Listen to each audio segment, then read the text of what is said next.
Praise be to Jesus Christ and Blessed Virgin Mary. Welcome back to Catholic Vakabi. ഞാൻ Ashik Joy. As usual, let us begin with a prayer. Pater noster, qui es in celis, sanctificetur nomen tuum, adveniat regnum tuum, fiat voluntas tua, sicut in cielo et in terra.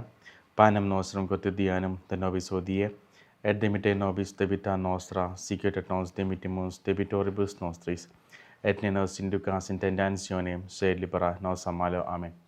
നമ്മുടെ Protestant സഹോദരങ്ങൾ പൊതുവേ പറയുന്ന ഒരു ആരോപണമാണ് കത്തോലിക്ക സഭ സ്ഥാപിച്ചത് കോൺസ്റ്റന്റൈൻ ചക്രവർത്തിയാണ് എന്നുള്ളത്.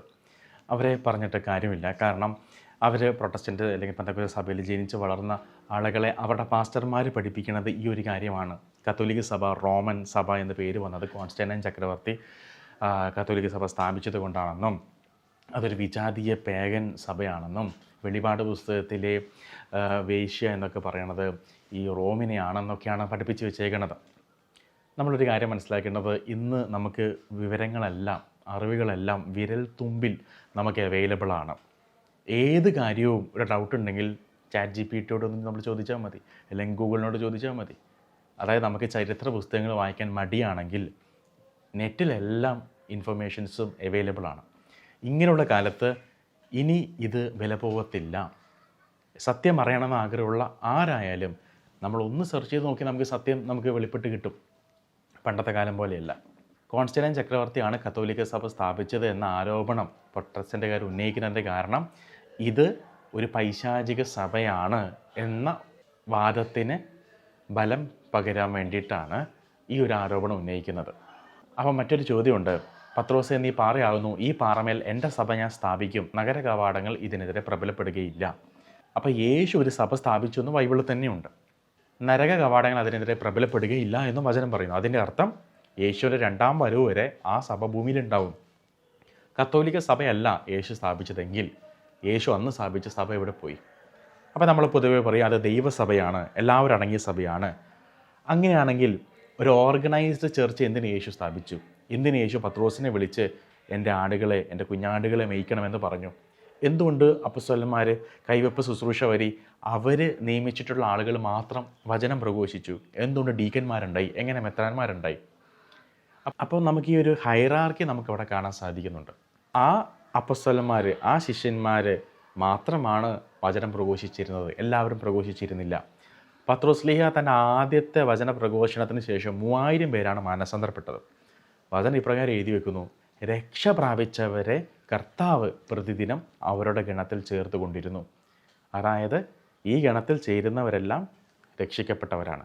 ആരുടെ കൂട്ടത്തിൽ? അപ്പോസ്തലന്മാരുടെ കൂട്ടായ്മയിൽ വിശ്വസിച്ച് അപ്പമുറിക്കൽ ശുശ്രൂഷയിലും വചന പ്രഘോഷണങ്ങളിലും എല്ലാം നിലനിന്ന ആളുകളെയാണ് രക്ഷ പ്രാപിച്ചവർ എന്ന് വചനം വിളിക്കുന്നത്. എന്നാൽ അപ്പോസ്തലന്മാരുടെ കൂട്ടായ്മയ്ക്ക് പുറത്തു യേശുവിനെ പ്രഘോഷിച്ചിരുന്ന ആളുകളുണ്ടായിരുന്നു. അവരെ സാത്താൻ പോലും മൈൻഡ് ചെയ്തില്ല എന്നുള്ളതാണ്. യേശു നാമത്തിൻ്റെ ശക്തി നമുക്കറിയാം. എന്നാൽ അപ്പോസ്തലന്മാരുടെ കൂട്ടായ്മയിൽ ഇല്ലാത്ത ഒരു വ്യക്തി യേശു നാമത്തിൽ പിശാചിനെ പുറത്താക്കാൻ പോയപ്പോൾ പിശാച് പറയുന്നൊരു കാര്യമുണ്ട്, ഞങ്ങൾക്ക് പൗലോസിനെ അറിയാം, ഞങ്ങൾക്ക് യേശുവിനെ അറിയാം, നീ ആരാണ് എന്ന് ചോദിച്ച് ഈ വ്യക്തി ആക്രമിക്കുകയാണ്. അപ്പോൾ അതിനർത്ഥം എന്താണ്? യേശു നാമത്തിൻ്റെ ശക്തി പോലും വെളിപ്പെടുന്നത് അപ്പോസ്തലന്മാരുടെ കൂട്ടായ്മയിൽ നിലനിൽക്കുമ്പോഴാണ്. അപ്പോസ്തലന്മാരുടെ കാലശേഷം വന്നിട്ടുള്ള ആദിമസഭയിലെ ക്രിസ്ത്യാനികൾ എല്ലാവരും കത്തോലിക്കരായിരുന്നു. അപ്പോൾ നമ്മൾ ചോദിക്കും, കത്തോലിക്ക എന്ന വാക്ക് പോലും ബൈബിളിലില്ലല്ലോ, തൃത്വം എന്ന വാക്ക് ബൈബിളിലില്ലല്ലോ, എന്നിട്ടും നമ്മൾ പരമപരിശുദ്ധ തൃത്വേക ദൈവത്തിൽ നമ്മൾ വിശ്വസിക്കുന്നില്ലേ? അതിനാണ് ട്രഡീഷൻ വേണം എന്ന് പറയുന്നത്. ബൈബിൾ വായിക്കാൻ, ബൈബിൾ മനസ്സിലാക്കാൻ പാരമ്പര്യം കൂടി ചേർത്താലേ നമുക്ക് മനസ്സിലാവുകയുള്ളൂ. കോൺസ്റ്റന്റൈൻ ചക്രവർത്തിയാണ് കത്തോലിക്ക സഭ സ്ഥാപിച്ചത് എന്ന് പറയുന്നത് ശുദ്ധ മണ്ടത്തരവും വലിയ വിവരക്കേടുമാണ്. കാരണം കോൺസ്റ്റന്റൈൻ ചക്രവർത്തി ജനിക്കുന്ന കാലം വരെ 30 മാർപ്പാപ്പന്മാർ കത്തോലിക്ക സഭയെ ഭരിച്ചിരുന്നു. ഇത് നിങ്ങൾക്ക് ആർക്കും നെറ്റിൽ പരിശോധിക്കാവുന്നതാണ്. 30 മാർപ്പാപ്പന്മാർ കത്തോലിക്ക തിരുസഭയെ ഭരിച്ചിരുന്നു. ആദ്യത്തെ മാർപ്പാപ്പയായ വിശുദ്ധ പീറ്റർ, രണ്ടാമത്തെ പാപ്പ ലിനസ് മാർപ്പാപ്പ, അനാക്ലീറ്റസ്, ക്ലെമൻ്റ് ഒന്നാമൻ പാപ്പ. ഈ 4 പാപ്പമാരിൽ 3 പാപ്പമാരുടെ പേരുകൾ തിരുവചനത്തിൽ തന്നെയുണ്ട് എന്നുള്ളതാണ് അതിശയിപ്പിക്കുന്ന മറ്റൊരു കാര്യം. അങ്ങനെ ഒന്നാമത്തെ പാപ്പ പത്രോസ്ലീഹ മുതൽ 30ാമത്തെ മാർപ്പാപ്പ വിശുദ്ധ മർസേലസ് രണ്ടാമൻ പാപ്പ വരെ 30 മാർപ്പാപ്പമാർ കോൺസ്റ്റന്റൈൻ ചക്രവർത്തി ജനിക്കുന്ന കാലം വരെ കത്തോലിക്ക തിരുസഭയെ ഭരിച്ചിരുന്നു എന്നുള്ളതാണ് ചരിത്രം. ആർക്കും, ഗൂഗിൾ കത്തോലിക്കനല്ലല്ലോ, നിങ്ങളൊന്ന് സെർച്ച് ചെയ്ത് നിങ്ങൾ കണ്ടെത്താം. കോൺസ്റ്റന്റൈൻ ചക്രവർത്തി ജനിച്ച കാലം മുതൽ മരിക്കുന്നത് വരെ 4 പാപ്പന്മാരുണ്ടായിരുന്നു. അതായത് AD 311 മുതൽ AD 352 വരെ. ആ 4 പാപ്പന്മാരുടെ പേര് നിങ്ങൾ ഈ കാണുന്നതാണ്. അപ്പോൾ കോൺസ്റ്റന്റൈൻ ചക്രവർത്തിയാണ് കത്തോലിക്ക തിരുസഭ സ്ഥാപിച്ചത് എന്നുള്ളത് ഏറ്റവും വലിയ വിവരക്കേടാണ്. ഇവിടെ എന്താണ് സംഭവിക്കുന്നത്? ആദിമസഭയിലെ എല്ലാ ആളുകളും തന്നെ വിശ്വസിച്ചിരുന്നൊരു കാര്യമാണ്, സഭാപിതാക്കന്മാരും ഏറ്റുപറഞ്ഞൊരു കാര്യമാണ്, കത്തോലിക്ക തിരുസഭയ്ക്ക് പുറത്ത് രക്ഷയില്ല. യേശുക്രിസ്തു ഏക രക്ഷകനായിരിക്കുന്നത് പോലെ യേശുവിന് ഒരു മണവാട്ടിയുള്ളൂ, അത് കത്തോലിക്ക തിരുസഭയാണ്. കത്തോലിക്ക എന്ന വാക്കിൻ്റെ അർത്ഥം സാർവത്രികം എന്നാണ്.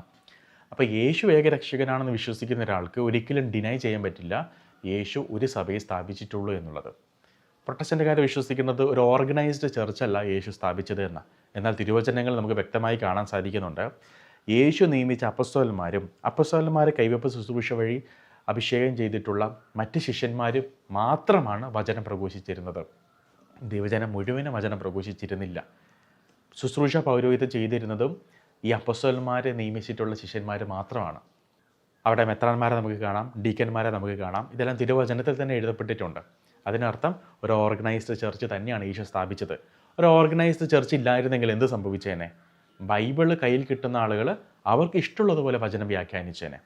തിരുവചനത്തിൽ നമുക്ക് കാണാം, യേശു പൊതുജനത്തോട് ഉപമകൾ വഴി സംസാരിക്കുന്നു. എന്നാൽ ശിഷ്യന്മാരുടെ അടുക്കൽ അവൻ രഹസ്യമായിട്ട് കാര്യങ്ങൾ വിശദീകരിച്ചു എന്ന് പറയുന്നുണ്ട്. ആ കാര്യങ്ങൾ ഭൂരിഭാഗവും തിരുവചനത്തിൽ ഇല്ലതാനും. യോഹന്നാൻ ശ്ലീഹ പറയുന്നുണ്ട്, യേശു ചെയ്ത മറ്റു പല പ്രവൃത്തികളും ഉണ്ട്, പക്ഷെ അതൊന്നും ഇവിടെ എഴുതിയിട്ടില്ല. ഇവ തന്നെ എഴുതിയിരിക്കുന്നത് യേശുവിൽ, ദൈവപുത്രനായ യേശുവിൽ വിശ്വസിക്കുന്ന നിങ്ങൾക്ക് നിത്യജീവൻ ലഭിക്കാൻ. അപ്പം അതിനർത്ഥം എന്താണ്? ഇവിടെ വചനത്തിൽ എഴുതാത്ത കാര്യങ്ങൾ യേശു ശിഷ്യന്മാർക്ക് പറഞ്ഞു കൊടുത്തിട്ടുണ്ട് രഹസ്യമായിട്ട്. ആ ശിഷ്യന്മാരത് തന്നെ അവരുടെ ശിഷ്യന്മാർക്ക് കൈമാറ്റം ചെയ്തു വരുന്നു. അവർ മറ്റുള്ളവർ കൈമാറ്റം ചെയ്യപ്പെട്ട് ഇങ്ങനെയാണ് വന്നത്. AD 300കളുടെ അവസാനം വരെ ബൈബിള് പോലും സഭയിലില്ലായിരുന്നു. അപ്പോൾ എങ്ങനെയാണ് അവർ വിശ്വാസം കൈമാറ്റം ചെയ്യപ്പെട്ടത്? വാമൊഴിയായിട്ടാണ് കൈമാറ്റം ചെയ്യപ്പെട്ടത്. ഇനി ബൈബിൾ ഉപയോഗിച്ചിട്ടാണ് പെന്തക്കോസ്തുകാർ കത്തോലിക്കരെ കുറ്റം പറയുന്നത്. ഈ ബൈബിള് ലോകത്തിൽ നൽകിയത് ആരാണ്?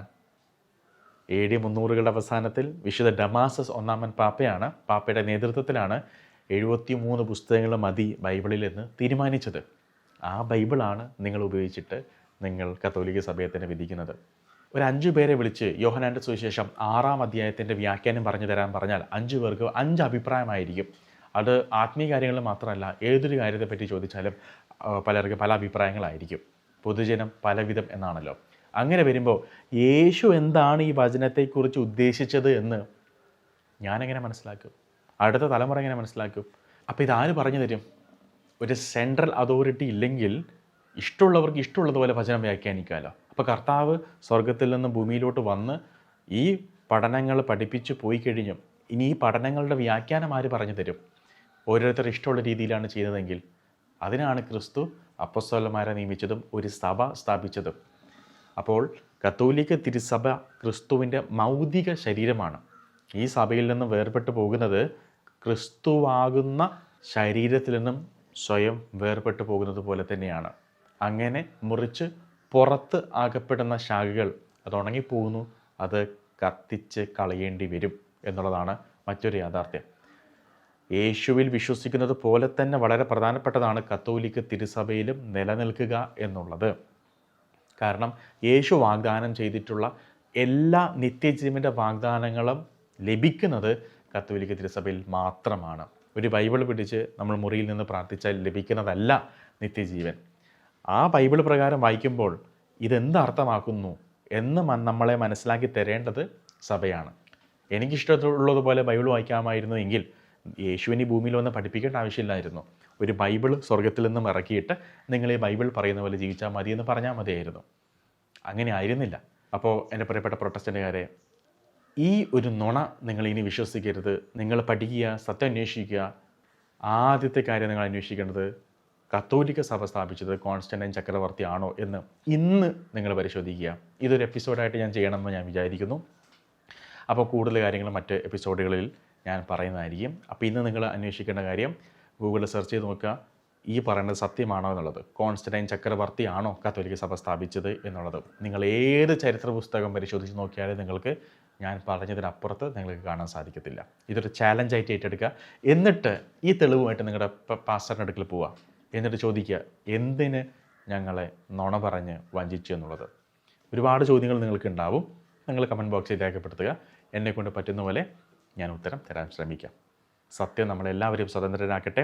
ഓർക്കുക, ഇത് നിത്യജീവനെ ബാധിക്കുന്നൊരു വിഷയമാണ്. ഏതെങ്കിലും സംഘടനയിൽ അംഗമാകുന്ന പോലെയല്ല കത്തോലിക്ക തിരുസഭയിൽ അംഗമാകുന്നത്. ഇത് ക്രിസ്തുവിൻ്റെ ശരീരത്തിൻ്റെ ഭാഗമാകാൻ വേണ്ടിയിട്ടുള്ളതാണ്. അത് നമ്മുടെ നിത്യജീവനെ തീർച്ചയായിട്ടും എഫക്റ്റ് ചെയ്യും എന്നുള്ളതും നമ്മൾ മനസ്സിലാക്കുക. പരിശുദ്ധമായിട്ട് പ്രാർത്ഥിച്ചിട്ട് നമുക്ക് അവസാനിപ്പിക്കാം.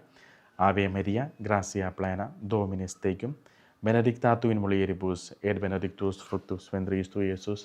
Sancta Maria, Mater Dei, ora pro nobis peccatoribus, nunc et in hora mortis nostre. Amen. Viva Christo Re.